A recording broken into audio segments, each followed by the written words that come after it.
Hello, everybody. Welcome back to NYCFC Views Live.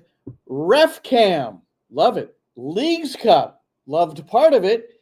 New York City FC, didn't love very much of it. International break, we got a lot to talk about still. I sat in on Greg Berhalter's press conference today. That's New York City's next opponent, but Chicago has to play New England first. All that's coming up on NYCFC Views Live. Turn up your volume. Because you're about to listen to The Sick Podcast. NYCFC Views. Collins approaches the shot, and New York City wins the first MLS Cup on their first try, and they're going crazy. Tiene tiro y gol! Gol! New York City es el campeón de Major League Soccer! The sickest New York City FC podcast. It's gonna be sick. All right, Sick is back. I'm Glenn. There's Roberto. We are your favorite, maybe favorite MLS commentators. I don't know, but at least New York City commentators. We have to be your favorite New York City FC commentators. We're your only New York City FC commentators. That's not accurate, by the way, because then that means that you're excluding your partner Maddie and my partner Ariel, and I think that would be unfair and cruel. Just say comment. All you have to do, Roberto, in those situations is just say, Glenn, you mean commentary teams. And, of course, that's what I meant. And so everything is fine. Everything is fine. No, I actually didn't think you meant that. I meant that. Actually, they come before we do. I don't really have a strong desire to talk about this New York City match, but we're going to. We have to. But we're going to. But New York City doesn't play until a week from Saturday. I did sit in with Greg Berhalter today, his presser, asked a couple of questions. So I'm going to play a clip from that. All right. They've conceded a lot of goals. So that was pretty much my question. So I thought we'd kick off with Leagues Cup because it was such a masterful performance, not just in that game, but in the entire event. I mean, Seattle Sounders, they were outstanding from start to finish and have proven a couple of things. Number one, they are the deepest team in MLS, and I will add, it's not even close.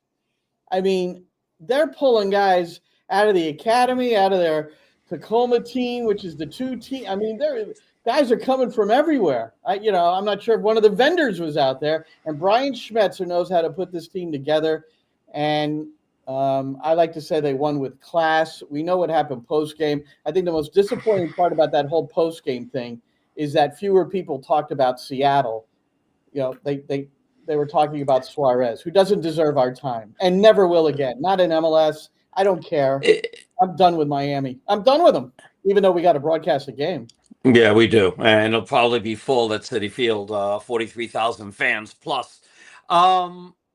It bothers me that the incident turns out to rob Seattle of their moment, of their celebration, of doing something that no other team in MLS has ever done. They've won all 5 championships available to them. So they've won, and, they're the first ones to do it. They'll always be the first ones to do it. The way that he set up his team was great.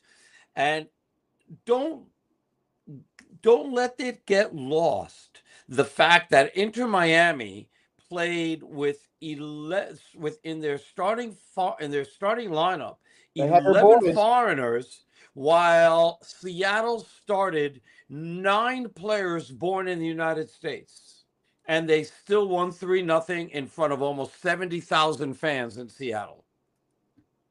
It was fantastic. I'm a big Brian Schmetzer fan, and Shane, our producer, let's find Brian Schmetzer. I want to play a clip from an interview I did with him in 2023, Roberto. I remember 2022, one of the 5 titles you're talking about is CONCACAF Champions League. First MLS team to win it in that iteration of CONCACAF Champions League. So that was in 2022, but they didn't make the playoffs, which for them just was outlandish. And they had never missed, and they haven't missed since. so I had Schmetzer on the summer of the next season when it started to go well again. But one of my questions was about, what they might have gone through, the contemplation of whether, change was needed, or because you'd been so successful. But I was really interested to hear how he responded about, they won CONCACAF Champions League, but they didn't make the playoffs. So here's Brian Schmetzer from 2023 in July. We wanted to change some things, Glenn, because remember, we were a pretty consistent team. And last year was the first year we didn't make the playoffs. So a couple of things needed to change. And so we were thinking about different ways to just have the season look different, smell different, feel different for the players. So that was part of it. We were a little bit more, we had a few more rules put in place around the clubhouse because I think I was a little complacent there. We'd had a lot of success and we needed to tighten that up a little bit. The way we play now is different. My standard formation was 4-2-3-1. Obviously in 2021, we had switched to a 3-man back line. This is some version of that, how we build out. So just since the failure of not making the playoffs, we just decided to try and shake things up. And it seems like it's been okay. It was okay. So where he admits I was a little complacent, so therefore he had to tighten things up a little bit, make more rules. But here's a guy, look, he grew up in Seattle, played for the Sounders, was the assistant to Siggy, then took over for Siggy as the head coach. I mean, he is the Seattle Sounders. And what has made their culture so exceptional is, you heard it right there. The guy listened, learned, responded, and they got better. A team that was as good as you could get almost, but they didn't make the playoffs, so they looked at themselves and said, hey, we got to change a few things. How about that? It's great. And I love his demeanor. I love his demeanor since he got there. He almost just sort of like floats in the background and doesn't want the foreground. And yet, obviously, he sets the tone for the team. He's the one who gets his team to play as well as it does. And I mean, they're not out signing superstars, every year. They're not LAFC. They're not the Galaxy. They're definitely not Inter Miami in the way that they approach. But whenever they do get players that are foreigners, I mean, they're key players in positions where they're going to make a difference. And they turn out to, for the most part, overachieve. And it's just great to see how that team, comports itself, how that team, is just so consistent and so consistently good.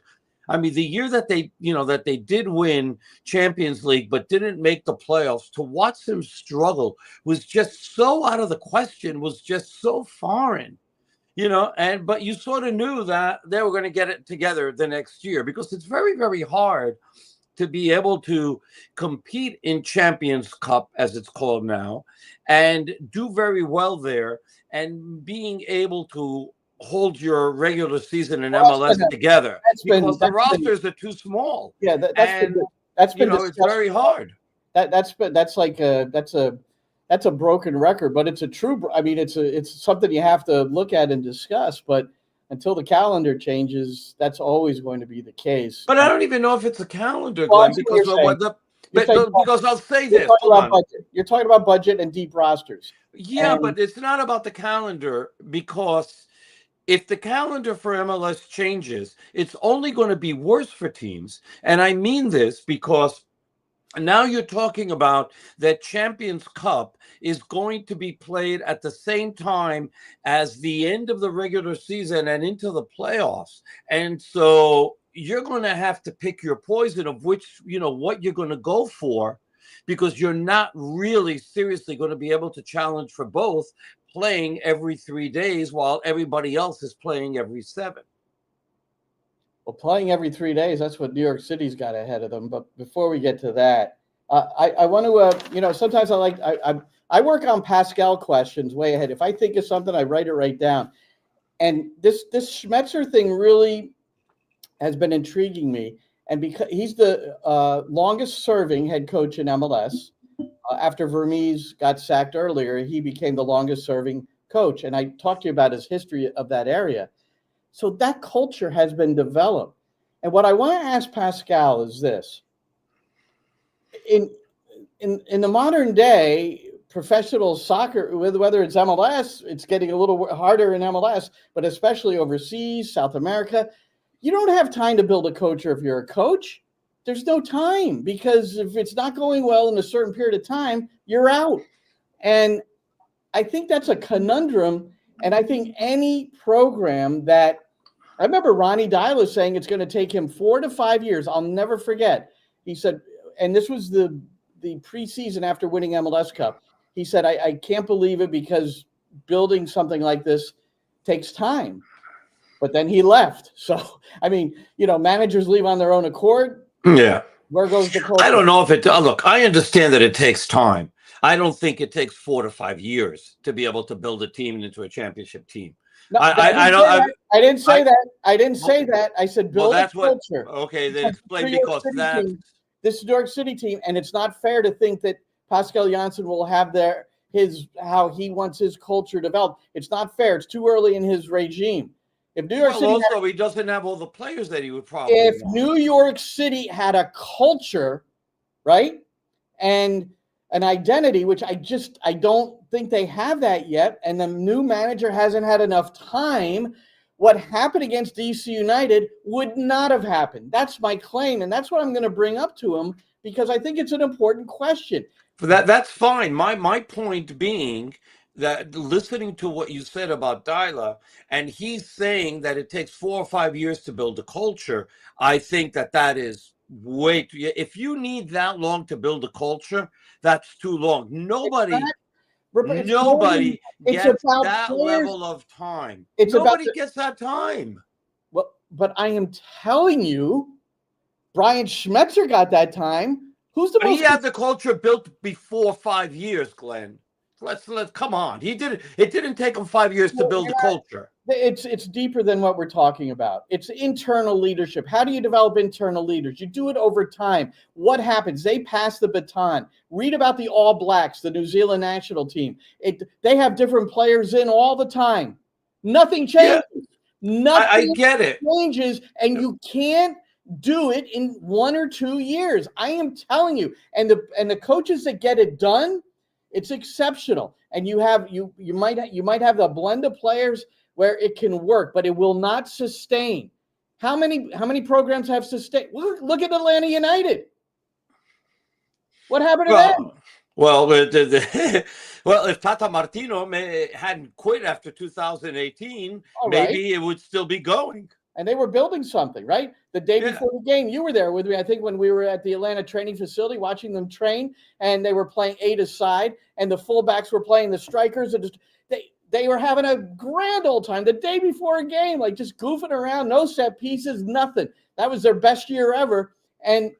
But I'm saying that's part of culture, It's right, but Tata Martino had no interest in staying there past a couple of years, because the minute he got there, he told me, he says he's too impatient. I know, but that's completely not my point. It's still, I know he decided to leave. New York City has their 7th manager in 11 seasons. You can't. Look, CFG has the way they want them to play, but every one of these guys, and completely different personalities. Boy, if you put these 7 guys in a room, and did just an overall, just agreed. Glenn, I understand what you're trying to say, and make the point that yes, it takes time to build culture, and I get that, and I'm in agreement, and I have raised my hand a million times saying that coaches get fired too quickly because they weren't given enough time to build something. You see me say it all the time. You see me talk about it, about the Mexican League, which I think is ridiculous and absurd of the way that they go about things. But I also feel that if it takes you, it can't take you that long to do it either, because unless you're winning consistently, but by that point, you've already built a culture. Right? Unless you're winning consistently, nobody's getting 5 years, even in MLS. I'm just saying. Peter Vermees got it, and look, the longer it went, the worse it got. That happens. Look, that happens too. Where players get sick of hearing your voice. That happens in every sport all the time. That often leads to the dismissal. I'm pretty sure that's probably what happened with. I will say this: that the general manager or the president, okay, have a better shot at staying 4 or 5 years if things aren't going well. And they also set the tone because they're the ones, especially the sporting directors, in this case, David Lee for New York City, right, who brings in the players, right? And they're looking for a certain profile of players, which I understand and respect. And I respect it a lot because I believe that a solid locker room is one of the main foundations for having a good team. Okay, aside from obviously the most important thing is still talent, obviously, but you still want guys who are going to, are good locker room people and are not going to blow your locker room up. And we've seen guys who do that by demanding certain things or being treated a certain way that isn't the same for everybody else. Good guys, and I understand good that. people, good guys, people, good guys, exactly. You want leaders, who want to make sure that everybody's getting treated fairly. So in that sense, the team has done very, very well.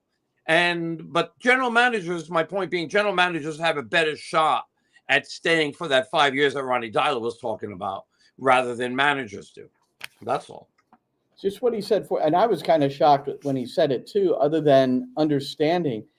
See, I come from the collegiate level where you do have time to develop, and different players are coming in all the time. The best example I can give is the University of North Carolina on the women's side. Anson Dorrance, who just retired after 45 years, a legendary figure on both the men's and women's side in soccer, in our country, and globally, not just on the collegiate level. Mm-hmm. Soccer genius, okay?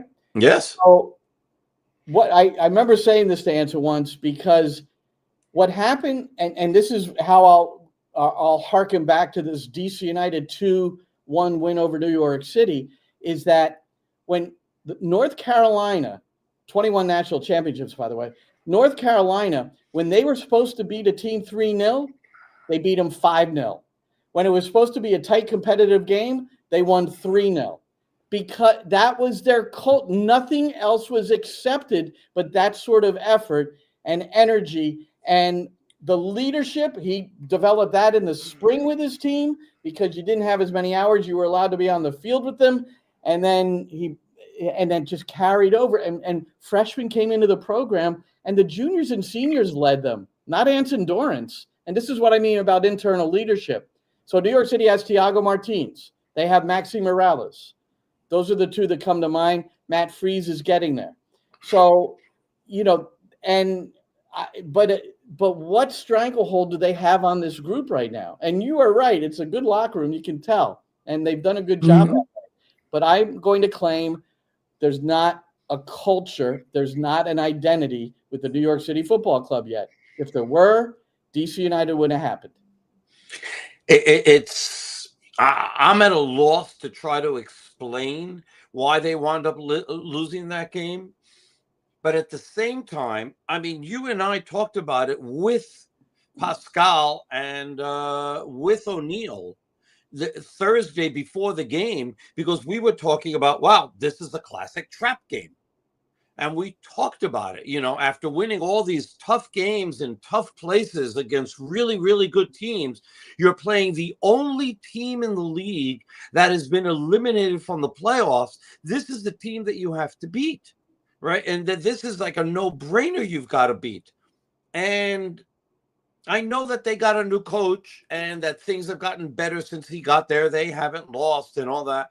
But having said that, the talent difference, the talent level is enormous, the difference between DC and New York City. And New York City isn't, close to the top as far as the best teams in the league is concerned, although on any given day they can beat everybody. And their record proves it, by the way, because they have, what is their record against winning teams? 7-2-2. Yet their record against non-winning teams is what is it, 6-7-2, something like that. I mean, let's be clear. First of all, let's play. Here's regarding DC United, and then we're going to add Montreal, and then I'm going to give you the statistic of all statistics of what you do against the two worst teams, arguably in MLS, the only two in the Eastern Conference that have been eliminated. But this is after the 2-1 loss, Pascal. Final comment just now in the dressing room or in the locker room was we've played Montreal twice when they were bottom table. Today, DC is bottom table, finished for the playoffs already, so they're just playing for finishing the league, this competition, and we only get 1 point out of 3 games. And in all the 3 games, there is something that's alike. We have a lot of possession, but we get punished for small errors, and that was the case today. I think the first half was going our way. We were playing well, good goal. But we also knew they were looking for these moments like they score the equalizer, giving away a throw-in and then defending it like we did, especially in the second phase. Even used a couple of examples from the Premier League today, what happened with Burnley and with Manchester United.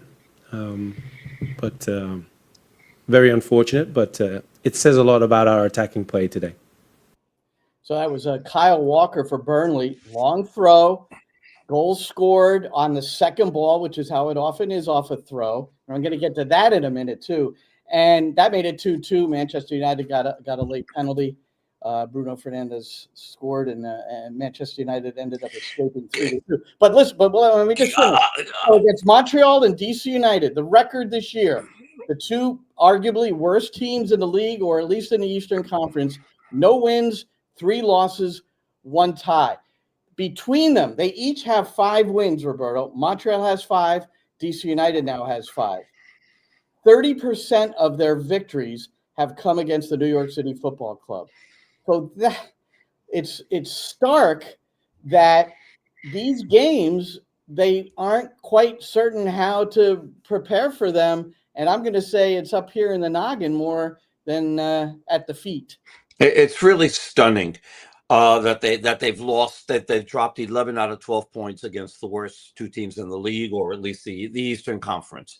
And you're going to look at that at the end of the season, and you're going to see where you are seated in the playoffs. I presume they're still going to make the playoffs, but they obviously dropped 3 points that they never should have dropped. And but they're going to see what the difference is, and hopefully it doesn't come back and bite them in the butt. Maybe it winds up being that home field advantage isn't all it's made out to be, and then you can consider how they lost, to the Red Bulls last year at Citi Field. So and after beating Cincinnati in Cincinnati, so maybe home field advantage isn't all what it's cracked up to be. Although obviously you would like to play at home. One of the questions that I had asked Pascal was about Manchester United, but it wasn't about the Burnley game.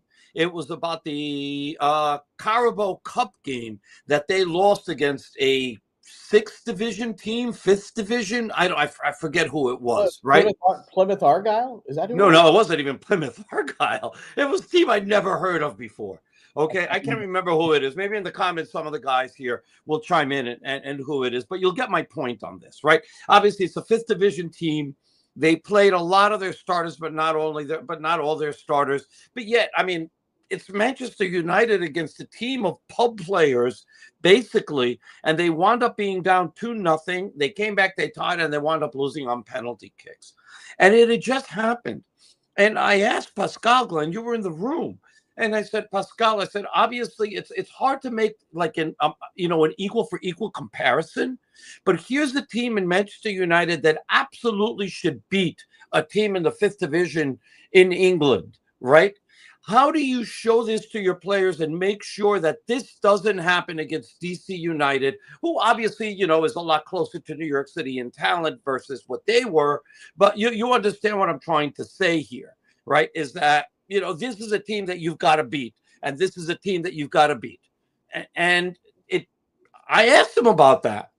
And here we go. And it turned out to be what it was, that they wound up losing a game they never should have lost. Well, we both asked him about it, and I tried to ask it in 2 different ways just to see if he'd not bite. It's just, he said, look, all we can do is proceed as normal every week. We train the same way, no matter who the opponent is, and prepare the same way. So I would imagine it's really identical preparation. My point being, and I suppose we'll have to bring it up again, is that I think it takes a little more. There has to be something, but it's also the human condition. This happens in every sport every weekend, Roberto. You know, how often you wake up in the morning and open a paper, or I guess we don't read a paper anymore, or open up your phone or your computer and read some articles about a game, and the coach says, yeah, we weren't prepared, or yeah, they outworked us, or how is that possible? Because we're human beings. So I don't think there might not be an explanation of how to, but one explanation could be this: culture. Seattle would not have lost that game. That's my opinion, because they're just not quite there yet. That's all. They're not quite there yet. And New York City is going to make the playoffs, I think. And, we'll see if they can continue growing as a team leading into the postseason. The conundrum for me, right, is obviously. Oh, Roberto, by the way, it's Grimsby Town. Just thank you very much. Yeah. Thank you. Yeah, there's no way I was remembering that. That's close to Plymouth Argyle. Yeah. The thing is, Glenn, is that we know that these things happen. It's human nature and all that. And obviously you try to prepare for it. I'm sure that he tried to prepare for it the best he can. He tells us, that it's, business as usual and all of that. But I'm sure that they talk about it, because it's not, it doesn't only, trap games, as we call them, don't only happen in the United States and don't only happen in soccer. They happen in all sports, as you mentioned. So you've got to try to get, make sure you get out of there, and how to avoid that. And the team looked sharp early, and they got a great goal by Justin Hack, and, great play from Martinez to Morales and back to Hack, and getting his second goal of his career. And then, they allow a goal basically off a set piece, at the end of the first half. And then you're like, uh-oh. Right? I don't know if you got that feeling, but when they allowed that goal, my feeling was, uh-oh, this isn't great. But that they always come back second half. I'm going to tell you.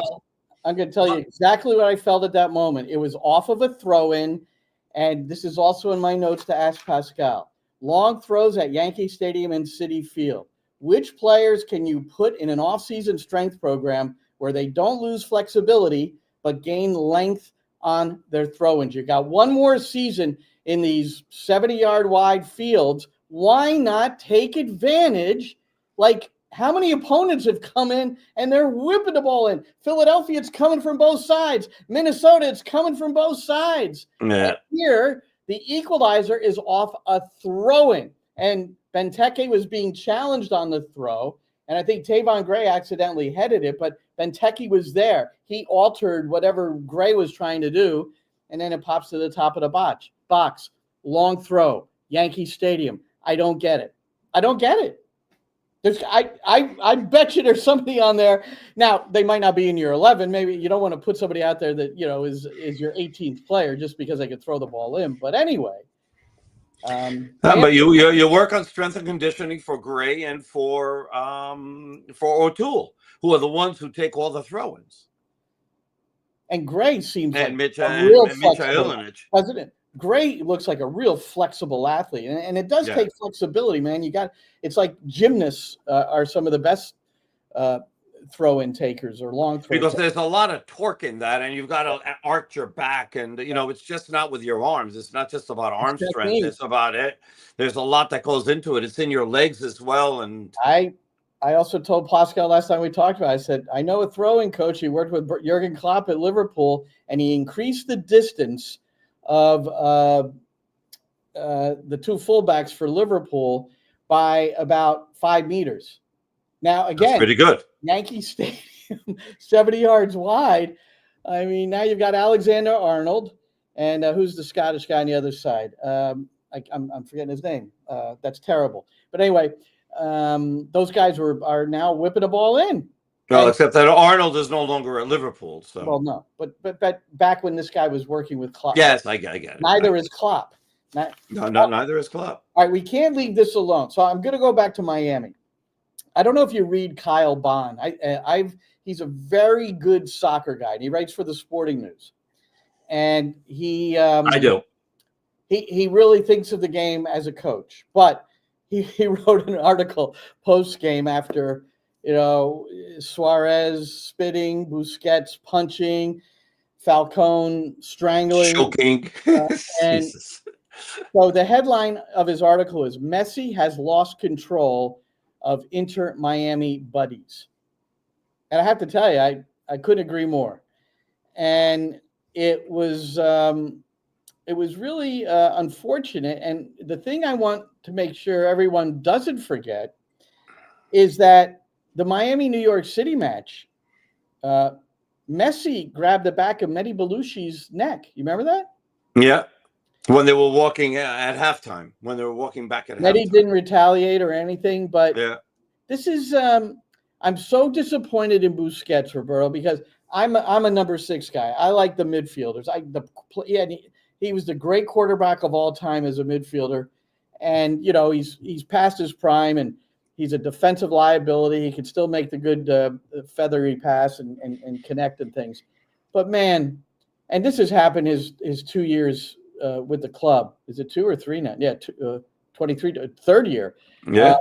The amount of whining to the referee, and then what he did to freaking Obed Vargas, who just hassled Messi all. Whatever he did then on September the 16th when they play again, this is a game to be, get your popcorn. Yeah, they're playing in Chase Stadium. Well, we have to see. I mean, there's like so much that has to go into that, and we've got some time here, but the thing is that today Suarez wrote an apology. I don't know if you saw that. Oh, I did not. Okay, so Suarez wrote an apology, fell on his sword, basically said that it was unforgivable what I did. I absolutely lost my head. Doesn't matter how I was provoked, but I never should have reacted that way. And I apologize to everybody for the way I behaved and for the things that I did, and I'll, do better, going forward. That was his apology. Reduce the suspension from 10 to 8 games. Go ahead. I don't know how many games. I mean, I'm looking at this. I'm trying to look at this realistically and what's been done in the past. Yeah. And 3 has sort of been the max. I'm thinking that he's going to. I mean, I think that they've got to suspend him anywhere between 3 and 5. The spitting part is just. Yeah, everybody hates spitting. Spitting is like the spitting part. Kicking a guy in the gross. Yeah, it's just so disrespectful, so gross, so. I can't. I don't know if I have the proper vocabulary to be able to describe the level, the lowness of. How about this? It's 100 times worse than a 2-footed tackle in the knees. How's that? It's terrible. It's terrible. It's brutal. So I would like to see anywhere between 3, mostly 5 game suspension and a huge fine along with that. I want to see that. I want to see Busquets suspended for 3 games for punching an opponent. Just absolutely unprovoked on him. It wasn't like he was even talking to him. The guy, Vargas, is talking to somebody else, and he comes in over the side and over another player and punches in the chin. He was the target, man. They were just upset that he dealt with their boy Messi in a very physical. And I'm sure Vargas, I'm sure Vargas was talking to him, but it doesn't matter what he said. Again, it doesn't matter what he said. It doesn't deserve to get whatever happened on the other end. Okay, and then Falcone, right? Instead of trying to, so this is what players should do. And I would hope that the league can somehow instruct teams to make sure that they do this, or if not, they're going to be heavily fined. When there's a fracas like that happens, you don't grab somebody from the other team, you grab one of your players, because every time you grab an opponent and try to pull them off, what you wind up doing is infuriating your opponent against you, and that just escalates it. The best way to end those fracas is to grab your own teammate. If you put your hands on somebody else, even if it's within the best intention of pulling them off and not having, then you get fined. You go and you grab your guy and you grab him out of there. Well, you don't grab the other team. Some boys like a fight, Roberto.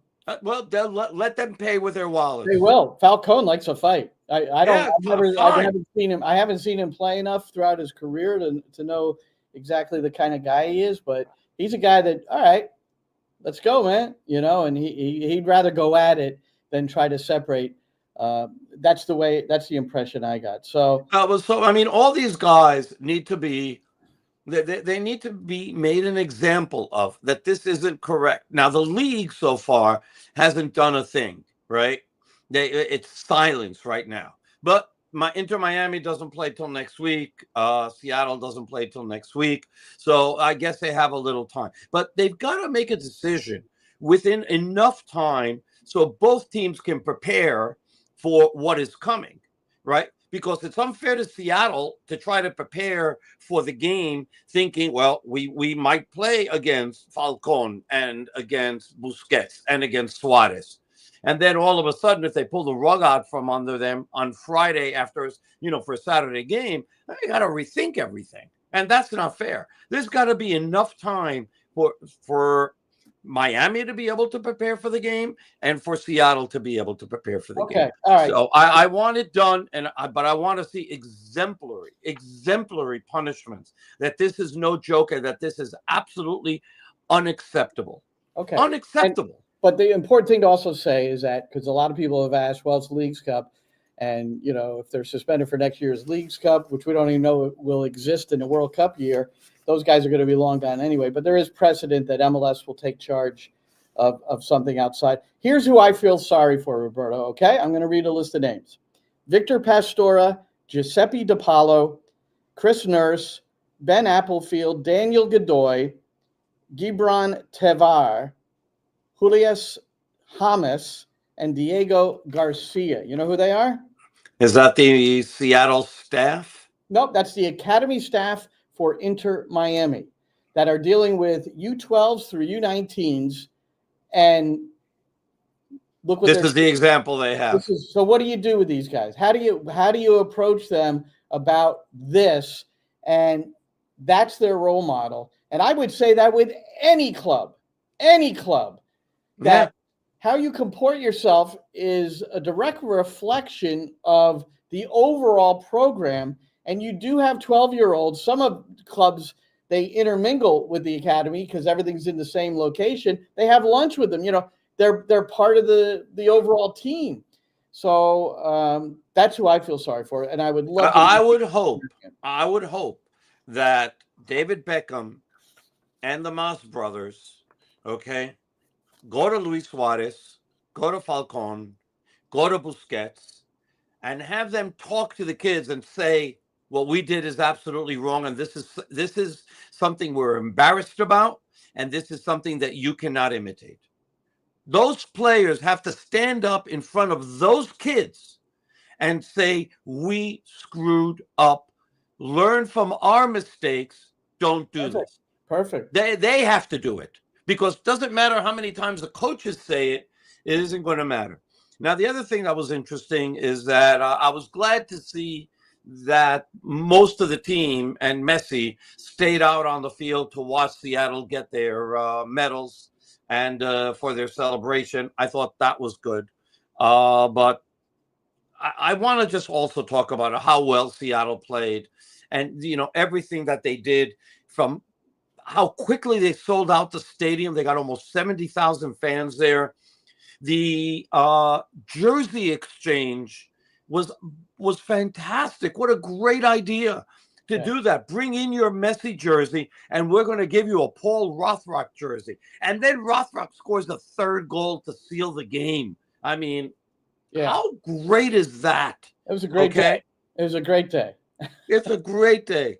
And Roberto, here's hoping that a lot of those people come back. So, Roberto, this was interesting, too. And I don't know if you noticed this. I noticed this right away. And I think I put something up on social media. I don't even remember. But who's the guy singing? The Mexican rock star. I'm not sure if I'm going to be able to remember who it is or if I'm going to be able to pull this out too. But anyway, they had, like, in the pregame, they had I'm not going to find it. In the pregame, they had a singer out there, a Mexican singer. He's like a pop star. I don't remember his name, and I don't know him. But they had dancers that, all around him, it was like, it was good music. And And the dancers were somewhat scantily clad. You know, the belly was showing. It was men and women. And half of them had Seattle jerseys on, and the other half had Miami jerseys on. I know where you're going with this. You know what was on the back of the Seattle jersey? Yeah, nothing. No It name, was empty. nothing. Anonymous, nothing. On the back of all the pink jerseys, Messi. So it was anonymous versus Messi. Yes, Rothrock scoring was just perfect way to end it after the jersey exchanges. And the right team. It was a good day. The right team won. It was a good day for American soccer. Yeah. It really was. 9 Americans, 9 players born in the United States versus 11 guys who are not. Now, if we could juxtapose the behavior of Suarez, Busquets, and I'm thinking Maxi, what the hell's his last name? Huh? Falcone. Son Heung-min. Oh. But let's just compare and contrast, okay? So here's a guy beloved by, it seems like anybody that comes in contact with him. His LAFC teammates have known him for like 2 minutes, and the guy has won the whole squad over.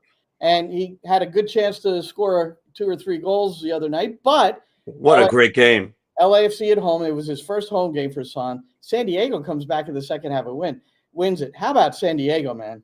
They don't lose on the road. They just don't lose on the road. It's nuts. They haven't lost, period. They don't lose many games, period. I mean, they're at the top of the West. That was such I stayed up to the bitter end in that game.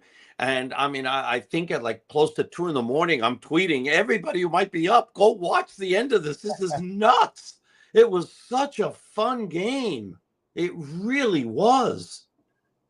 17 wins for San Diego, 7 at home, 10 on the road. You're right, 10-4. They're only a single point behind Philadelphia for. They've won 7 in a row on the road. Brilliant. That's crazy. It's absolutely crazy. And then Son, you know, it's the Asian humility, respect, and boy, you talk about diametrically opposed in terms of personalities and behavior. It's you know, you root for the guy. And I remember Albert Pooch, the assistant coach for New York City under Dome. He ended up going and coaching in the J League, and I've stayed in touch with him. And one of the things he told me that he just really loved about coaching there is how much respect the players had for each other and for the coaches. And he said the amount of humility they had in everything they did. And he just said he could have coached there forever. He's not coaching there anymore. He might have gotten the sack. I can't remember. But, which happens in the J League as well. You know, it happens everywhere. He didn't have time to build culture. All right, Roberto, let's go kick it around. What do you say? All right.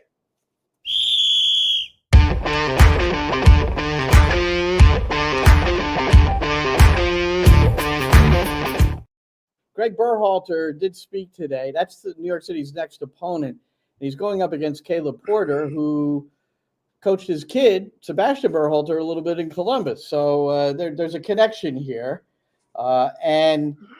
But for New York City fans, I thought I'm going to sit in on this and ask a couple of questions. I ended up only asking one question, and it was about the fact that you've scored 50 goals, which is, you know, only 4 other teams in MLS have more than 50.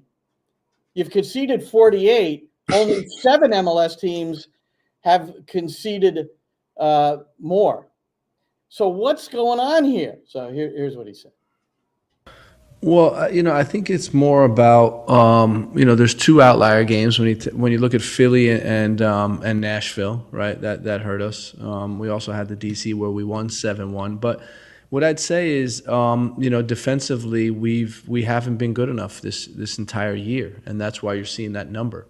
I don't think the number lies, right? It is what it is, and we want to improve defensively. It's one of the reasons why we bought Joel in. That's the reason why we bought another left back in, to have some more depth. You know, we've had a number of injuries throughout the year, which has made continuity very difficult for our defensive group. But we know it's an area we need to improve. So, you know, it's a record that we're not proud of, but we still want to stay positive and keep working together and improve in that area. we'll see. Joel Waterman, who hasn't played a game. He trained a few days and then went off with Canada, so he's not even going to be able to play a game. Maybe he may make his debut against New York City.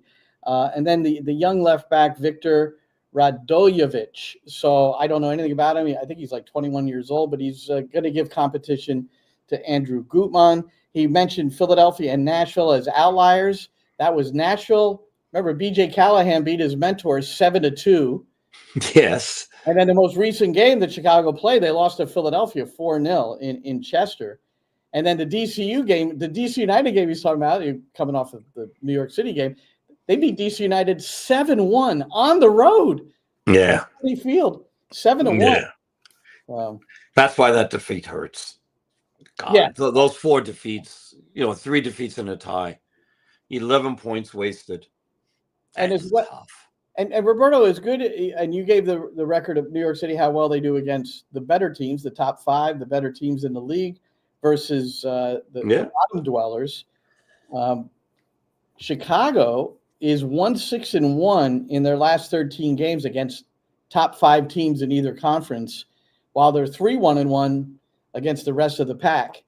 So, and the thing about New York City is that every time they've had a really poor game, they seem to bounce back very well. Remember, there was this chart that we had. It was up and down, up and down. It was just Sure. So I expect them to play a good game in Chicago next Saturday. Ref Cam, what do you think, Roberto? I'm pretty excited about it. I like the Ref Cam. Club World Cup had it.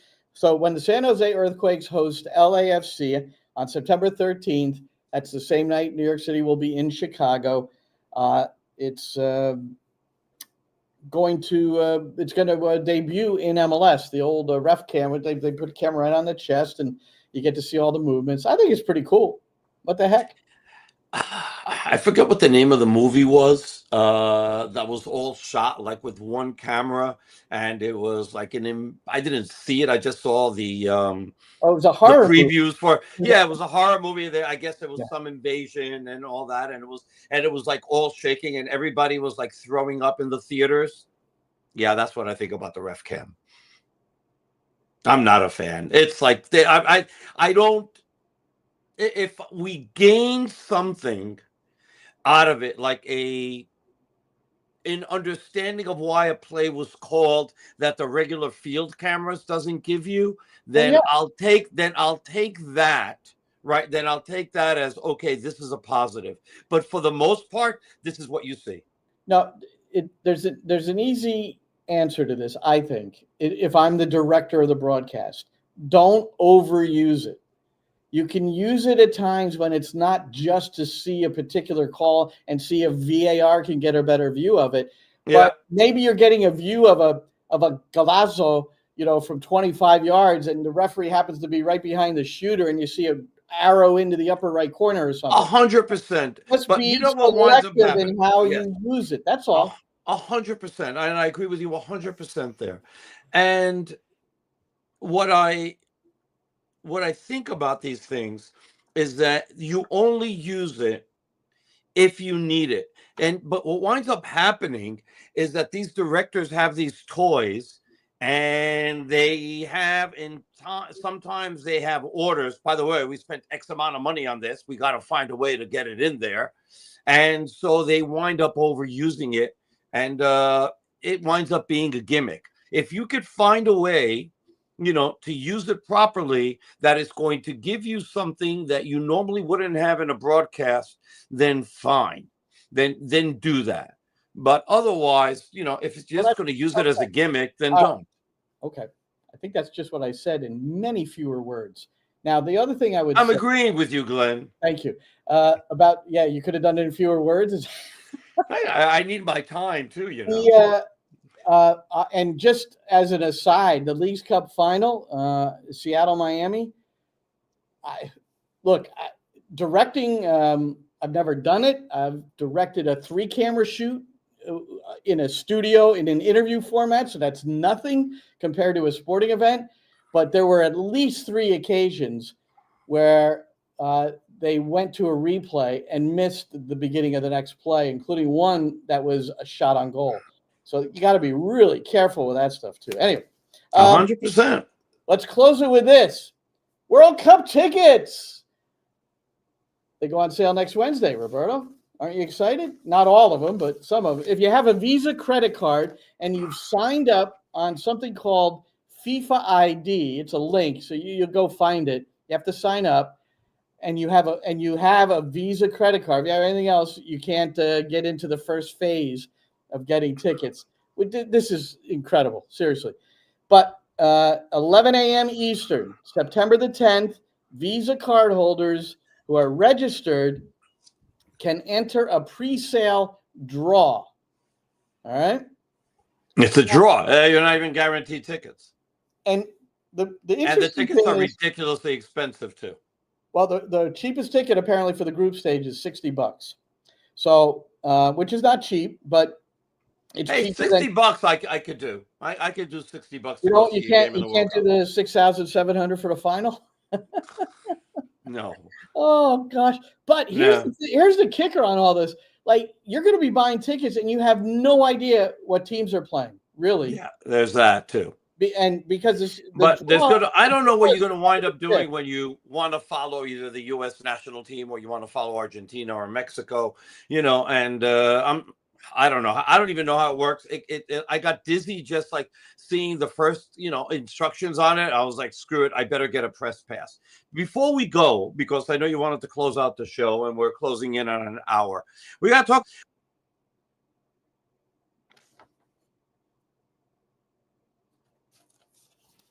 Okay, am I back? The U.S. national. I thought it was me. No. I moved my computer 1 second, and sure enough, my mic stopped. Okay, you're on. Okay, so the U.S. national team is playing at Sports Illustrated Stadium on Saturday, 5:00. So tomorrow, I'm going to their press conference. So I'm gonna go there, and we're gonna get a chance to speak to players. Hopefully, speak to Pochettino, and so we're gonna do that.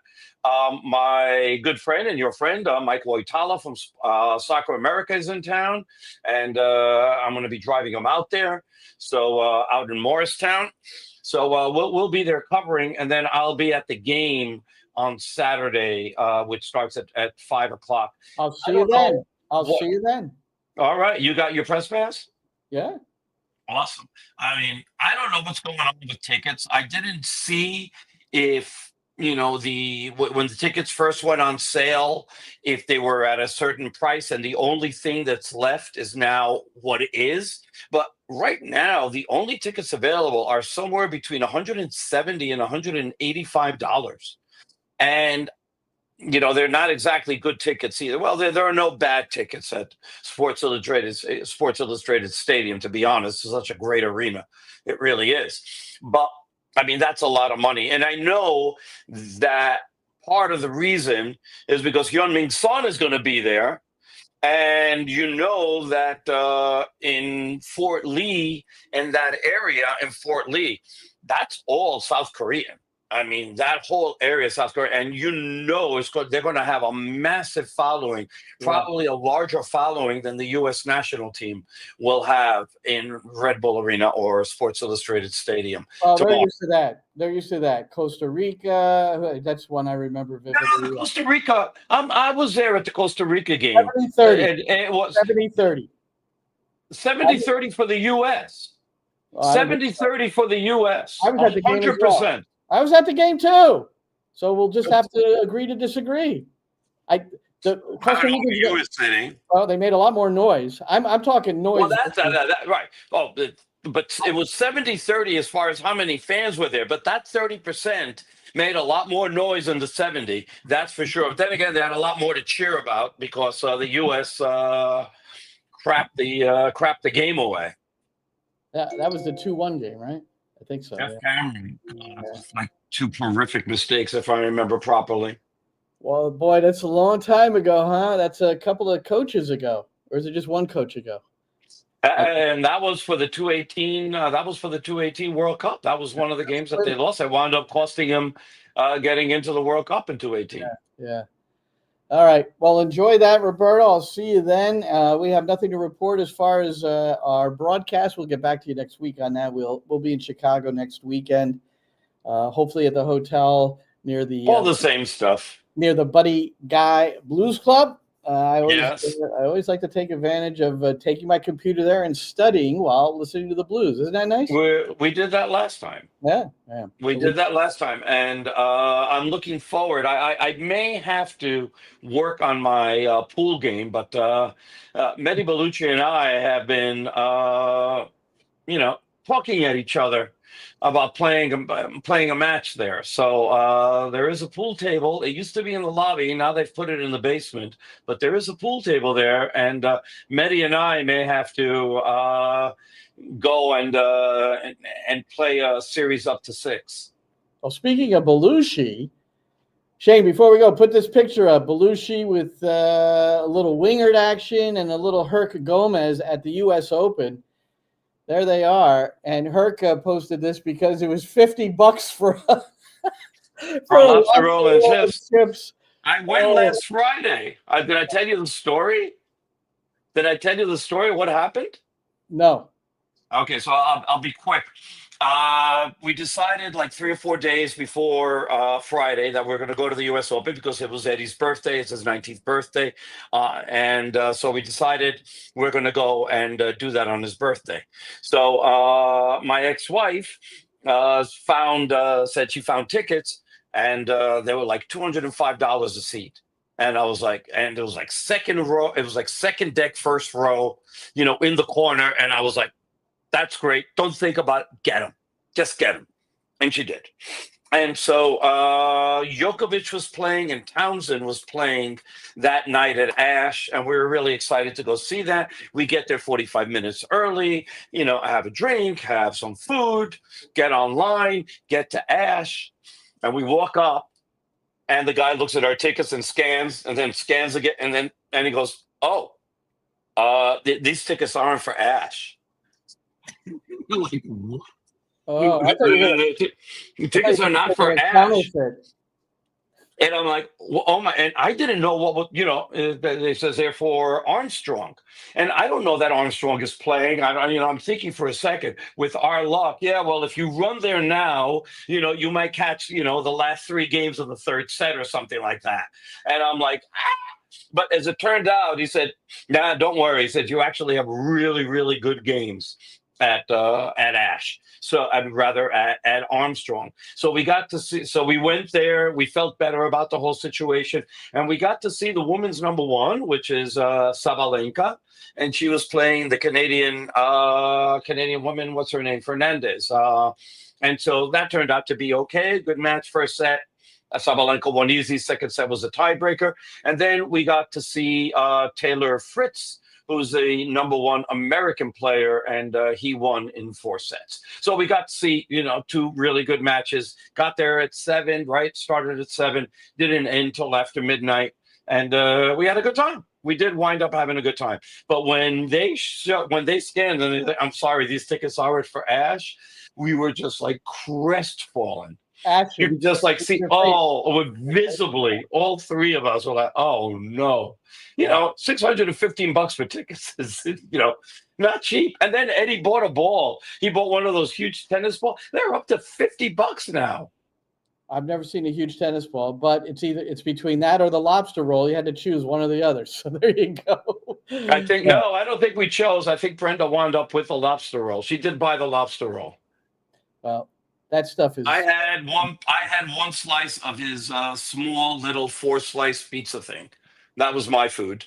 Well, what I like with all these events, the U.S. Men at Sports Illustrated, the U.S. Open, Leagues Cup, is that the common man, no problem going to the game with your family of 6. It's all right. It's not a problem. Don't worry about it. It won't cost you $50 to park. It won't cost you $600 for tickets, and it won't cost you $150 in concessions. Oh, yeah, and your kid's going to want a jersey, of course. It won't cost you $75 for that. It's absolutely 90 now. absurd. It's absurd. The U.S. 90. Open is absurd. It's for the people who can afford it. It really is. I mean, you can get, there were ground passes available in the first week that anywhere, depending on the day, 95 to like 115. And you could have gotten those. And those are fun to have because you can walk around to every stadium except for Ash, including Armstrong. So there's a lot of good matches in the first week that you can do that way. So, I really liked the U.S. Open. I really enjoyed it. That was fun. I've watched a lot of matches. NFL starts tonight, so get your picks in. The Cowboys and Eagles start in about 15 minutes. And I start with the Jets on Sunday. So for all of you who want to listen to the game in Spanish, you can listen to it on the Jets app. And Clemson Smith Muniz and myself will be there. Our good buddy Sean Cabrera will be there doing stats for us along with Bella Tomahash.